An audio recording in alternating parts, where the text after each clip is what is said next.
우리가 늘 함께 모여서 예배드릴 수 있는 공동체가 있고, 그리고 또한 그냥 이렇게 생각할 때마다 나를 위해서 기도해 줄, 그리고 나와 함께 울어줄 사람이 있다는 것이 얼마나 큰 힘이 되는지, 참 때로는 그것이 우리들에게 위로가 되고 힘이 되기도 합니다.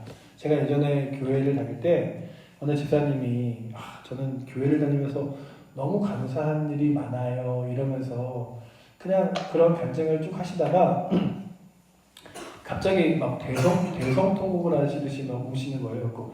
왜 그러세요? 그랬더니 아니 저희 그 구역장님이 늘 새벽마다 저를 위해 기도해 주시는데 저도 잘 일어나서 기도 못하는데 저를 위해 날마다 기도해 주시는 게 너무 감사해서 갑자기 막 눈물이 났다 그러면서 그렇게 막 이렇게 감격스러워 하시는데 제가 옆에 있다가 그 구역장님도 너무 기쁠 것이고 그리고 또한 그 구역장님을 모시고 있는 그 구역원도 참 그 마음에 얼마나 큰 확신이 있으면 아니 그런 거 있잖아요. 참 내가 뭐라 그래도 우리 교회에 있는 성도들은 우리 목사님은 우리 장로님은 우리 권사님은 날 위해 기도하고 계셔 하면 그게 힘이 되는데 기도는 하고 있나? 날 위해 기도해 주나? 나만 기도해서 혼자 다니는 거 아닌가? 이러면 힘겨운데 또 그런 거죠. 기도할 때 그래 내가 기도할 때 나만 기도하는 거 아니야. 날 위해서 함께 기도해 주는 이가 있고 울어주는 이가 있어. 그러니까 바울이 오늘 이 말씀을 통하여 그가 받았던 위로와 힘이 뭐냐면 그거예요. 내가 진짜 이 감옥 안에서도 그리고 힘겨운 일에서도 기뻐할 수 있었던 것은 나를 위하여 기도해주고 섬겨주고자 하는 여러분들이 있었기 때문입니다. 라고 말하는 것입니다.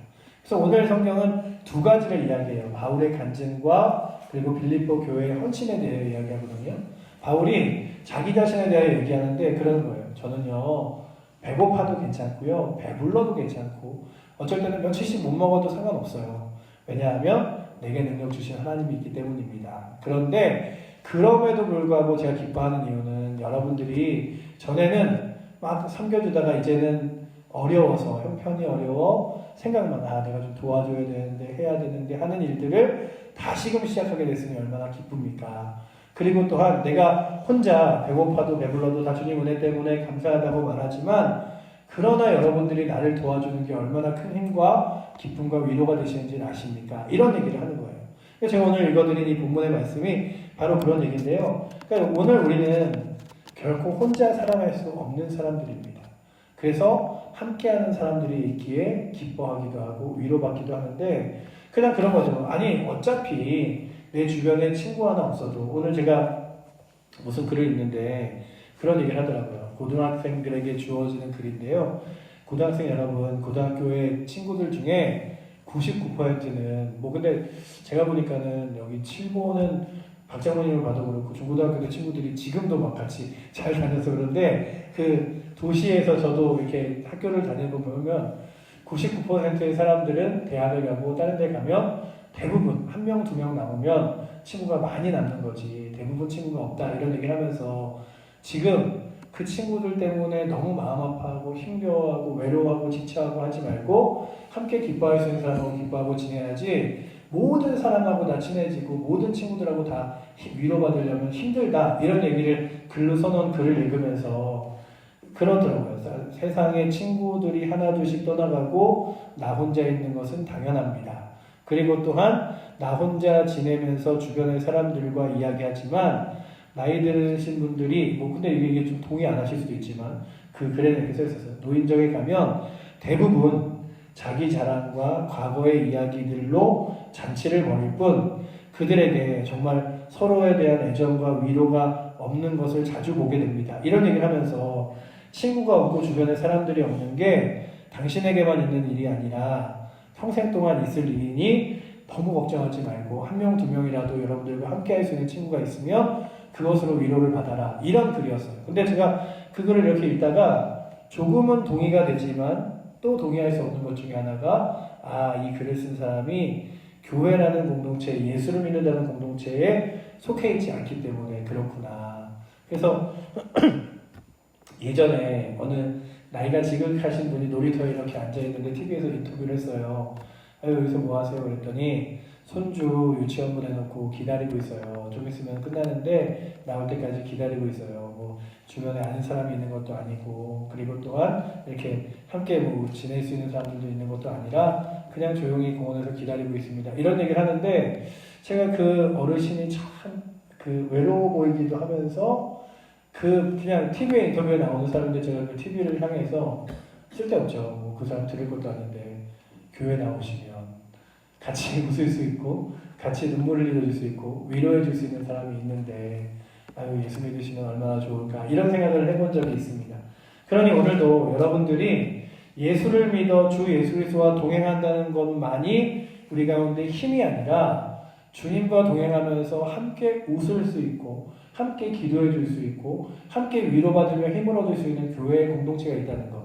그래서 우리가 늘 모일 때마다 이렇게 인사잖아요. 사랑하고 축복합니다 하는 게 그냥 교회 오면 순서 중에 하나 예배 전에 인사하는 거가 아니라 정말 내 마음을 다해서 사랑합니다 축복합니다 이런 인사들이 그냥 여러분들에게 또한 마음이 다해지고 그 마음으로 또 위로도 되고 힘도 돼서 어느 날 갑자기 나에게 너무 내 마음이 무너지는 날 있잖아요. 혼자 가만히 앉아있다가도 내가 뭐 하는 거냐 이렇게 지내서 뭐 하냐 애들은 연락도 안 오고 뭐 이럴 때 그래 그래도 우리 교회에서 나 위해 기도해주는 분들이 있지 나와 함께 웃어주고 있는 분들이 있지 그래서 힘을 얻을 수 있고 위로를 얻을 수 있는 은혜가 오늘도 이 예배 자리에 나오신 여러분들에게 있기를 축원합니다.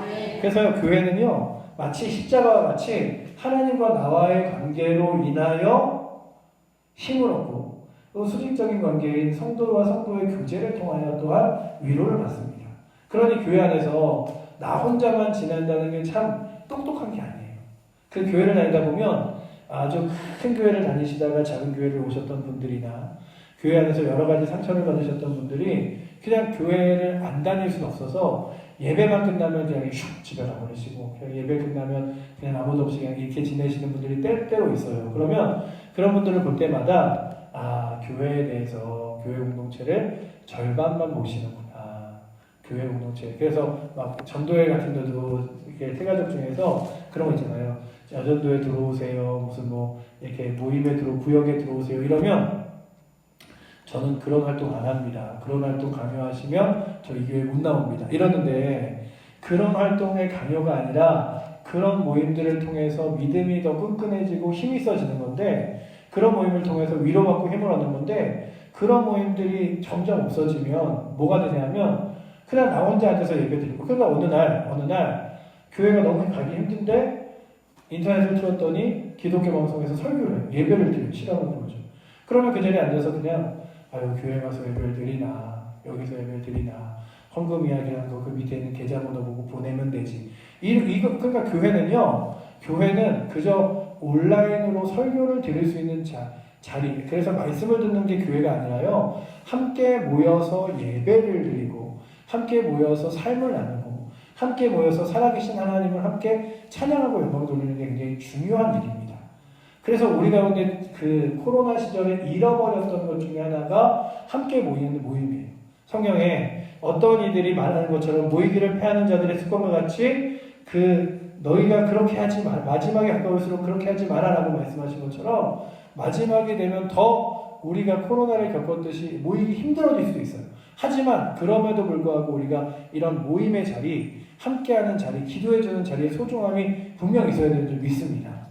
사람들은요 굉장히 독특하게도 사람들이 많이 나에게 관심 가지면 불편하면서도 아무도 내 주변에 없다고 생각하면 외로워해요.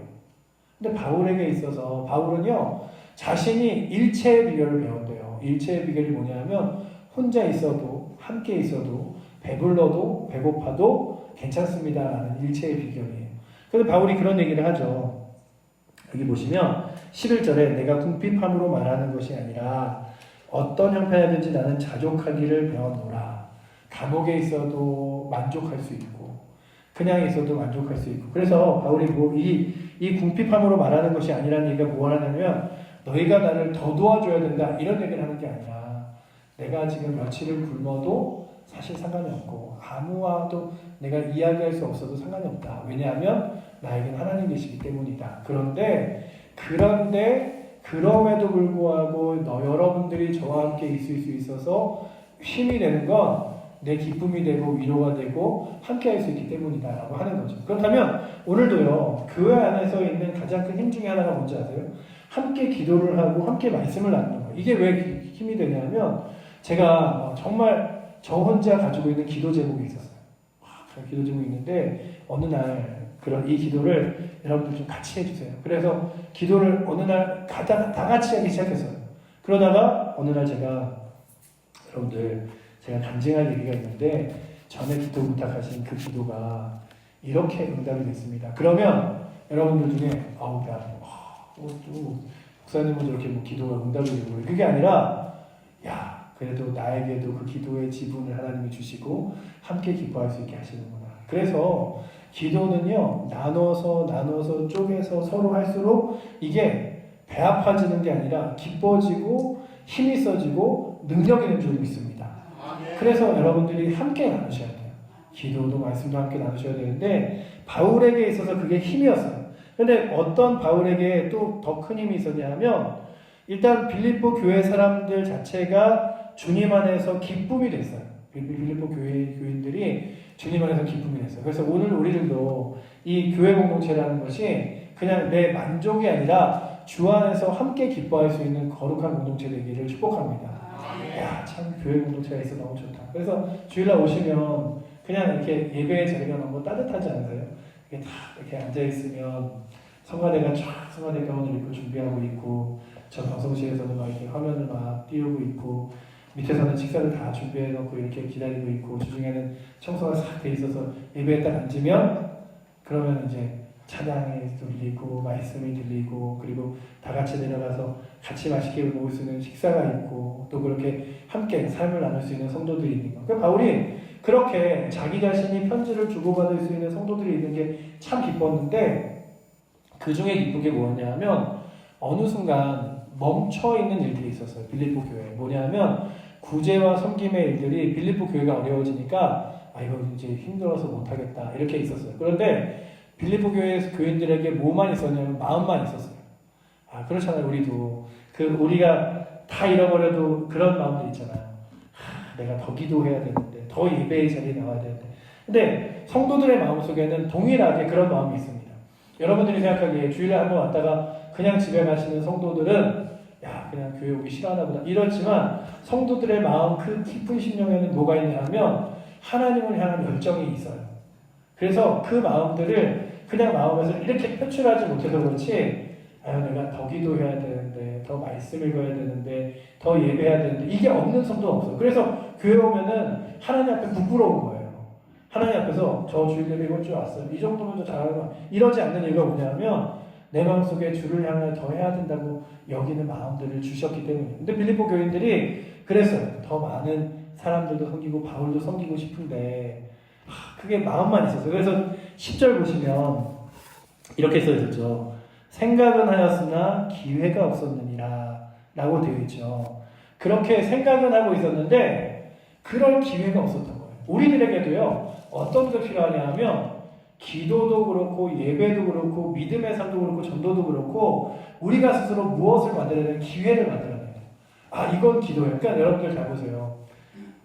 이 문제 놓고 내가 기도해야 되는데 하면 그냥 기도해야 되는 대로 끝나요. 그런데 이 문제를 놓고 내가 한 3일은 금식해 보겠다. 그럼 기회를 잡는 거예요.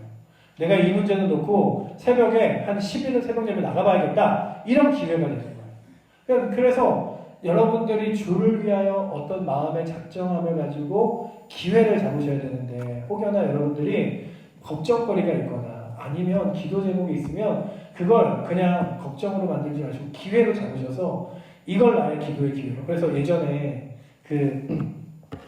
제가 예전에 다니던 교회 목사님 사모님이 그러셨어요.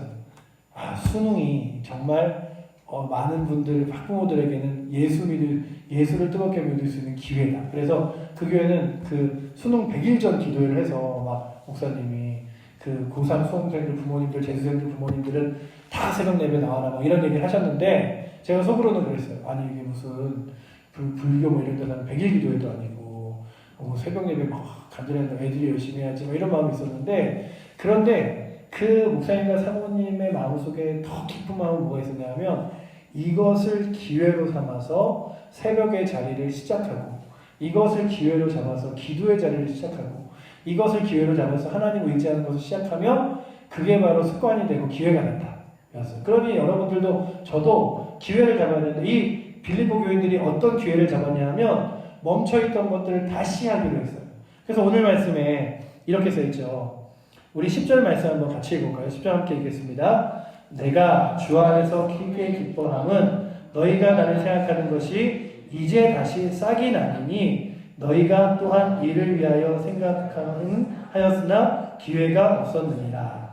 여기서 다시 싹이 나미니라는 뜻은 봄에 그 겨울에 이렇게 메말랐던 그런 이렇게 이파리들 다 떨어진 이파리들이 이렇게 새싹이 나서 딱 피는 걸 얘기한대요. 제가 어저께 그 전주에 관련 있어서 전주를 이렇게 딱 갔더니 개나리가 이렇게 쫙 핀 거예요. 그래서 개나리 꽃이 이렇게 많이 피었네. 근데 개나리 꽃이 쫙 핀 걸 보면서 그 정읍에서 이 제 칠모로 오는 길에 나무들이 다 앙상하더라고요, 아직. 그러면서 제가 속으로 조금 더 시간이 지나고 한 달 정도 지나면 거기에도 푸른 잎들이 자라고 꽃이 피겠지 이러면서 제가 나왔는데 그런 거예요. 아무것도 이제 희망이 없어 보이는 자리에 다시금 싹이 나는 것처럼, 다시 예전에 푸르렀던 것처럼 푸르는 것. 우리가 나무를 보면서 작년에 푸르렀었는데 이제 겨울에 이파리 다 떨어졌으니 끝이야 이러지 않잖아요. 이제 봄바람 불고 따뜻해지면 푸르러지겠지. 이게 바로 오늘 말씀에 나오는 다시 싹이 남이니. 그러니 오늘도 여러분들의 심령 안에서도, 저의 심령 안에서도, 우리 칠보제일교회 모든 성도들의 심령 안에서도 예전에 뜨겁게 시작했던 일들이 이제 멈춰져 있거나 아니면 어느 순간 포기했던 일들이 다시 싹이 나는 은혜가 있기를 축복합니다. 그래서 나는 무엇으로 다시금 싹 튀어야 할까, 이런 것들을 보셔야 돼요. 나는 어떤 싹 튀우는 은혜의 계절을 이 봄에 맞이할까? 나는 믿음의 어떤 곳을 싹 튀어볼까?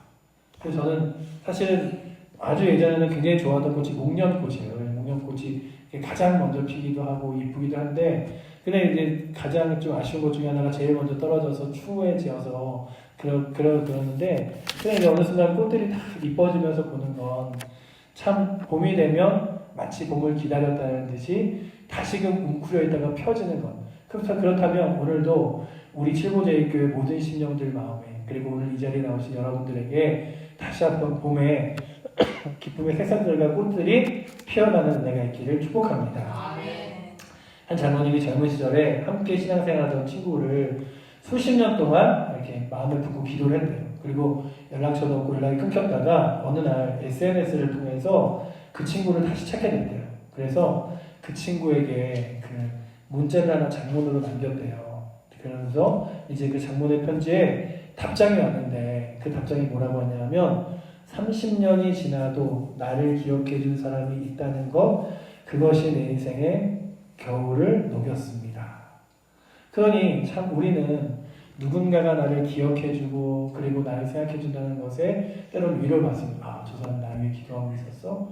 나를 챙겨주고 있었어. 근데 바울에게 그 기쁨이 있었던 거예요. 그렇다면 오늘도 여러분들 안에 다시 한번 멈춰 있었던, 그리고 피어나지 못했던 거룩한 꽃들이 피어나서 새롭게 다짐하고 도전하는 은혜가 오늘도 이 자리에 앉은 여러분들과 저에게 있기를 축원합니다.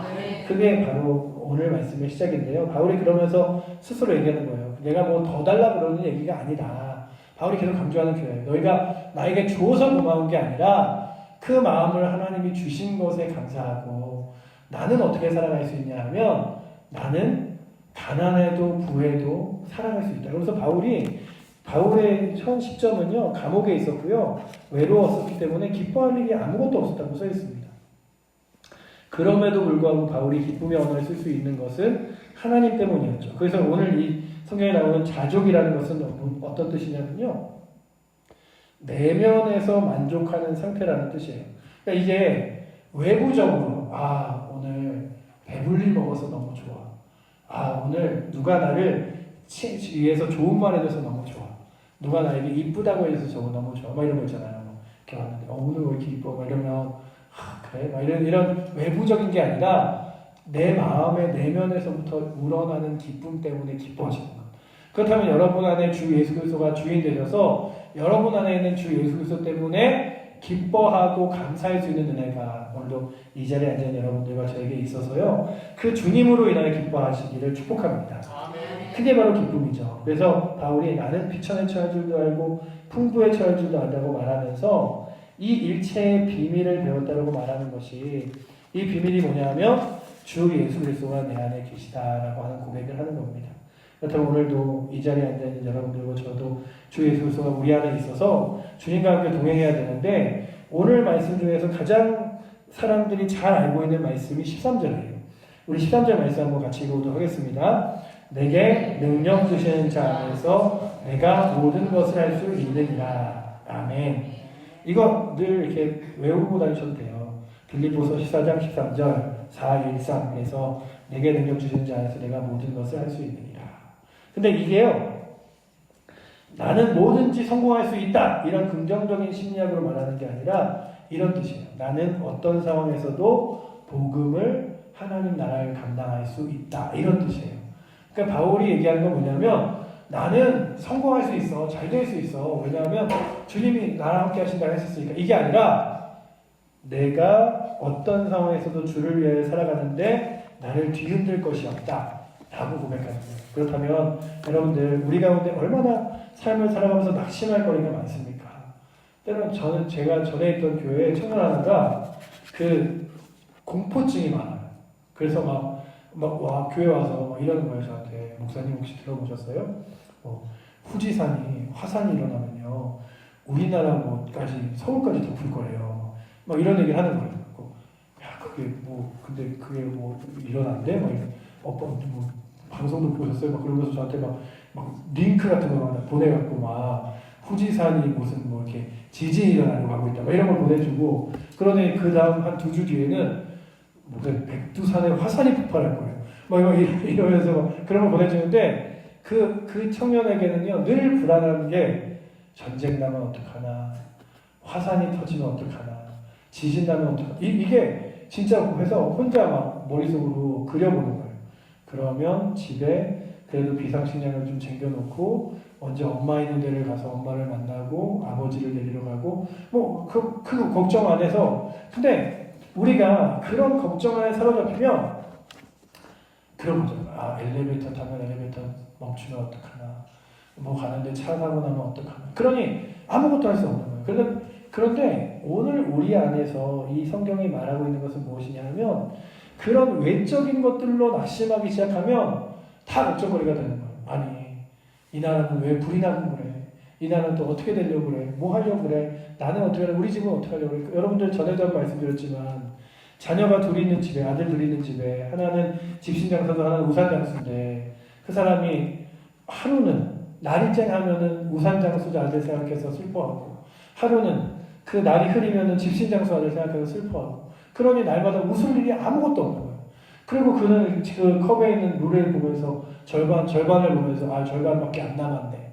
그러니 여러분들 외적인 요소로 자꾸 부정적인 일들을 삶을 우리 걸어갈 수 없지만 우리 내면에 주 예수 그리스도가 있는 것 때문에 살아가면 날마다 감사할 수 있습니다. 그러니 여러분들과 저도 내 안에 있는 예수님 때문에 난 살아간다. 환경 때문에, 주변 사람들 때문에, 사람들의 평판과 이야기로 살아가는 거 아니다. 나는 주님 때문에 살아간다. 그런 마음으로 사셔야 돼요. 그러지 않으면 누가 우리한테 뭐라고 한마디 하면 낙심하고 누가 뭐라 그러면 또 기뻐하고. 제가 예전에 한번 말씀드린 적 있을 거예요. 어느 목사님이 수련회 얘기하시면서 그런 얘기를 하셨어요.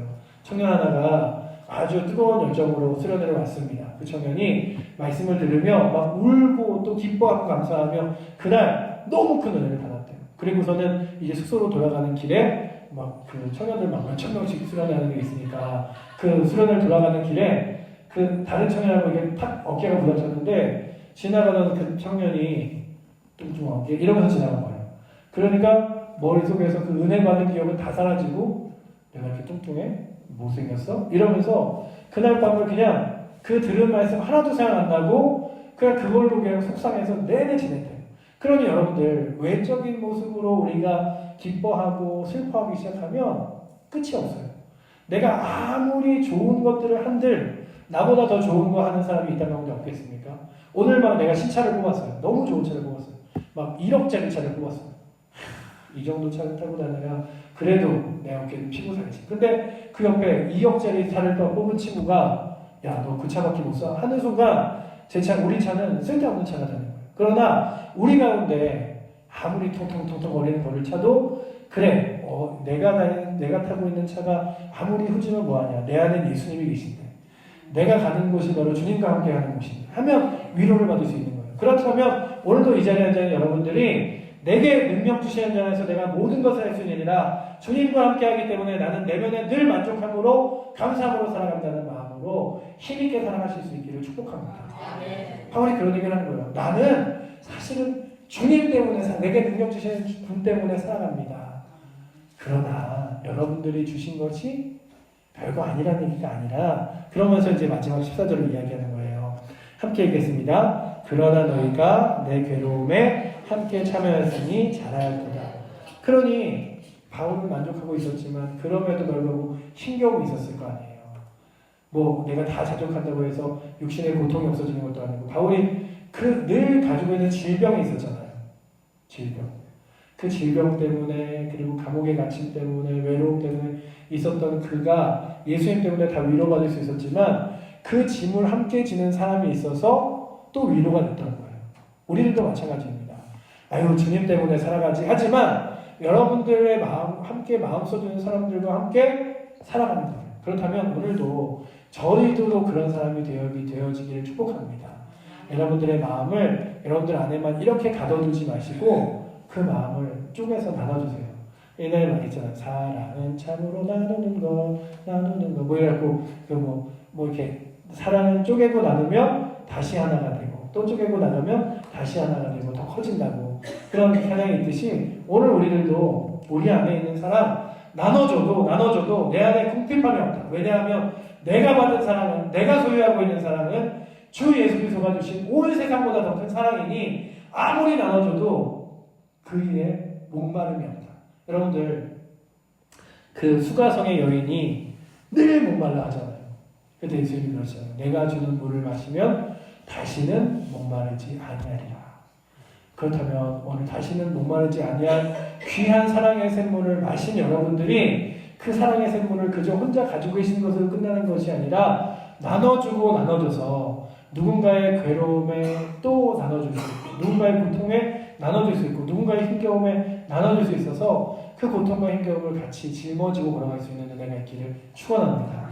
제가 선교지를 저희 교회에 후원하는 선교사님들을 다 연락을 드려봤어요.